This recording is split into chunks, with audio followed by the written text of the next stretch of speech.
What is up, everyone? Welcome back to Multibet 32. Those of you that are new, welcome. I'm a motorcycle enthusiast, and on this channel I share my experiences with you. In today's video, I'm going to go over why you should get a dual sport motorcycle.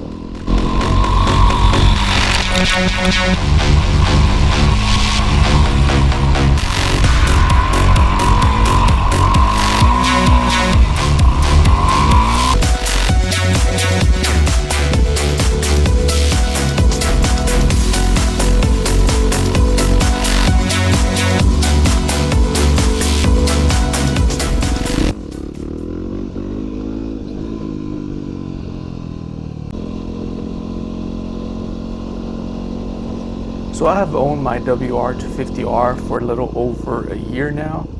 I cannot speak for all other dual sports, but you just cannot go wrong with one.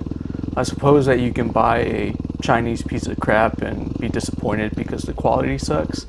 But aside from that scenario, I think you will be pleasantly surprised with the dual sport.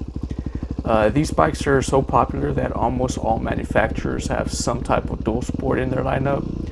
The most popular, or I guess you could say better quality, of course this is my opinion, are like the Husqvarnas, the KTMs, Betas, Yamaha, and Honda. And you know, Suzuki does have decent dual sports as well. So let me tell you a little bit about what makes a motorcycle a dual sport and a little bit about its evolution before I kind of get into the things of why I think you should have one. So technically any motorcycle that's designed for off-road use but is equipped to have the necessary things to make it street legal is considered a dual sport. So in order to make a motorcycle street legal, you need to be able to register it and plate it, meaning that you will need to pass a state inspection, which it will require you to have, you know, like lights, speedometer, mirrors, horn, and of course an exhaust system that meets, you know, the EPA standards for the country that you live in. So in the late 60s, Yamaha introduced a 250 cc two-stroke engine motorcycle that was called the DT1. It was a lightweight motorcycle that made it good on the trails, and it was also adequate on the paved roads. So these types of bikes were called enduros. So over the next 20 years, manufacturers began producing, you know, heavier, less dirt-worthy enduros based on the four-stroke engine. Manufacturers started testing different combinations of, you know, weight, power, durability, performance, and even comfort. So finally in the 1990, Suzuki introduced the DR350, which kind of was promoted to the title of dual sport. It was worthy of both the dirt and the road. So that's kind of how, you know, dual sports came to be. Just manufacturers just trying to find the right combination of, you know, that dirt worthiness and also being comfortable enough to ride on the road. There's 3 different types of dual sports for all intents and purposes. So there's the lightweight category, middleweight, and heavyweight.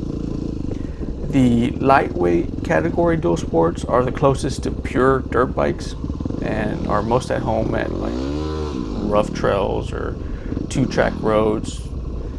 So they're the most dirt worthy, but they're not necessarily the most comfortable on the road. Although you can use them as adventure bikes, you can ride them on the road for miles, and you can do speed limit and you won't have an issue at all whatsoever. But like I said, the biggest thing that's missing is that comfort. Then there's the middleweight dual sports, which are better suited for like smooth trails, graded dirt roads, and pavement. So they're kind of like the middle of the road. You know, they're decent off-road, and they're a little bit more comfortable on the road.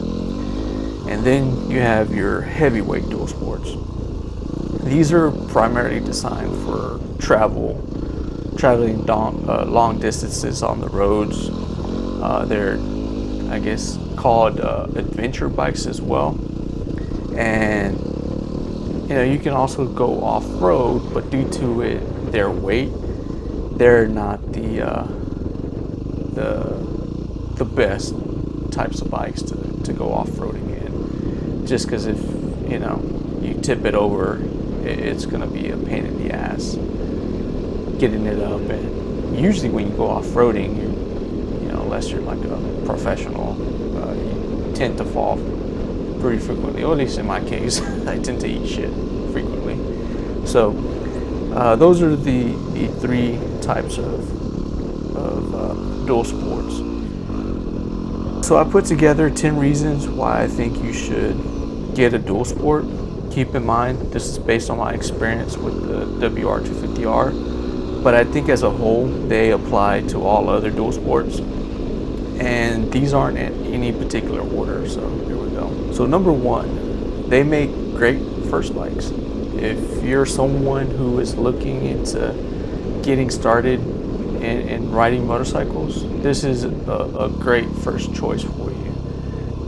Like I said, they're pretty light if you go with the lightweight dual sports, and they're easy to handle for the most part. So for a beginner, this is a huge advantage. Another positive is that a dual sport, you know, affords you the ability to practice in areas where there isn't necessarily a lot of traffic. So you can practice on a level, you know, field, or you know, even dirt roads. Or oh crap, I ate it. See, you can fall and no biggie. You just get right back up and get it started. So as I was saying, you know, you can use these motorcycles in places where there's no traffic. From my experience, you know, I started on a GSXR 600. So it was a little nerve-wracking kind of practicing on the road and getting started riding on the road where there was traffic. It just added another element of, I guess, fear, you could say, to the learning curve. So that's an advantage. You know, it's a good beginner bike. Number two, they're pretty affordable. You can find a 250 for about 5,000 to 6,000 brand new. Of course, 450s and bigger displacements, dual sports are a little bit more, but still affordable. You can find a used dual sport for about 3,000, and it will last you for a long while, which leads me to number three. They're durable. Dual sports will last you forever if you maintain it properly. You can use them and abuse them, and they just keep on going. I've crashed mine multiple times. I've dropped it, I've looped it, trying to do wheelies, and you just pick it up and it starts right up each time. So they're made for the abuse of off-roading. And number four, maintenance cycles are easy. For the most part, all you really have to do is change the oil on these bikes and clean the air filter, and you know, periodically lube your chain and clean it, and that's about it. Usually you don't have to worry about the valves to about 15,000 or 20,000 miles.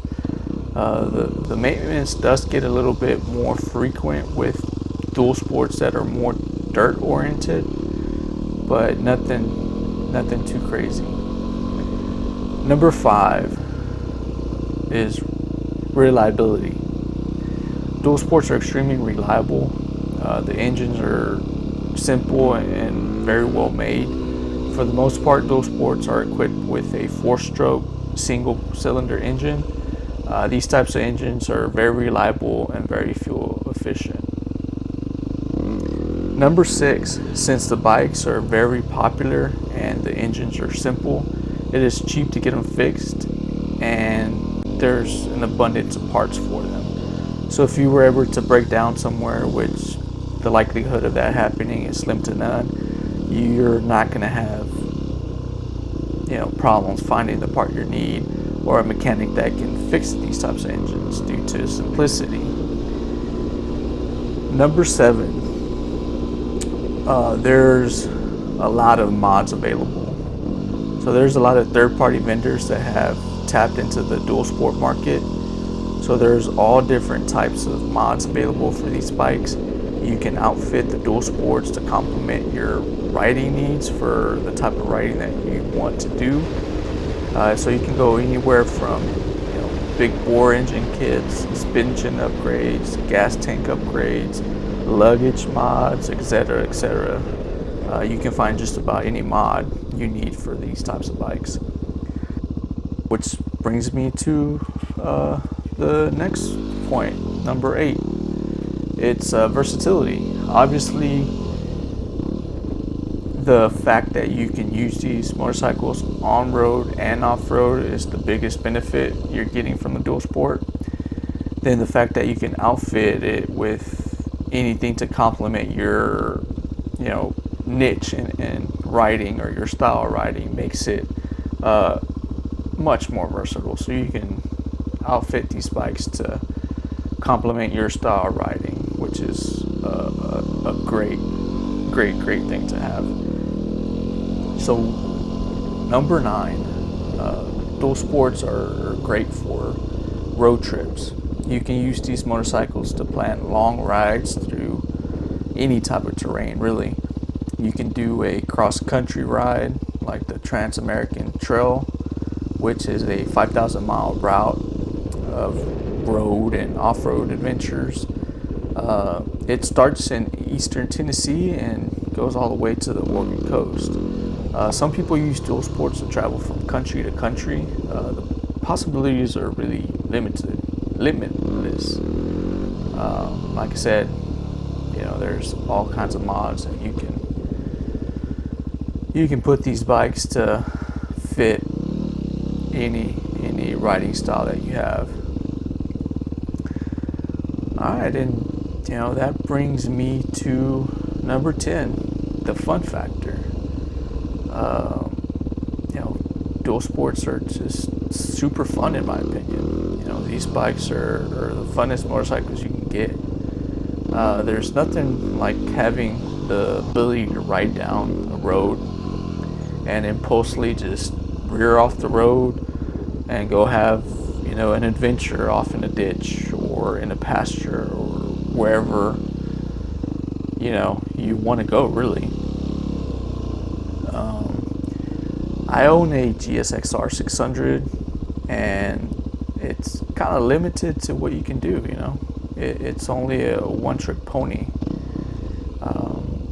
Going fast is exciting for only so long. After doing that, unless you have a track or some sort of circuit that you can kind of ride it in, it kind of, I don't want to say it loses its fun, because it's always fun getting on my Gixxer and just hauling ass. But it's not as versatile as a dual sport. So that's where the fun factor comes in. Being able to do, I don't want to say just about anything, but it just opens up the possibilities of your riding, and that's what makes it fun. Alright, so in closing, of course everyone has their own likes and preferences when it comes to motorcycles. If you're a true motorcycle enthusiast, you will not be disappointed with the dual sport. Like I said, the possibilities are limitless. And that's it, guys. That's all I had for today. I appreciate you guys watching the video to the end. Please do me a favor and like, share, and subscribe to my channel. And I'll see you on the next one. Peace, guys. Take it easy.